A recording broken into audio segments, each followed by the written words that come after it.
Guys Ooty में जो है अभी पत्थर बहुत गिर रहा है, बहुत ज़्यादा पत्थर है। पत्थर मतलब बहुत ज़्यादा ऊटी में बारिश भी है और पत्थर देखिए पत्थर कितना गिर रहा है, बहुत ज़्यादा पत्थर गिर रहा है ऊटी के अंदर में। मैं 2016 में ज्वाइनिंग लिया तो कभी पत्थर नहीं गिरा, लेकिन पहला बार जो है ऊटी के अंदर में पत्थर देख रहा हूँ, बारिश के साथ साथ गिर रहा है। कितना बड़ा ये बेंगलोर में 7 आदमी मर गए। हाँ, उधर में भी ऐसा होगा, इतना बड़ा बड़ा पत्थर तो गाड़ी में आएगा। हमारा बिहार में कल इतना बड़ा बड़ा देखेगा ना।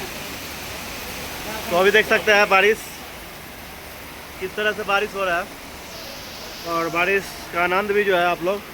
पत्थर जो है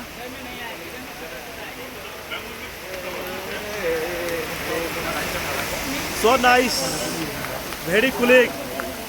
ओ माय गॉड, ओ या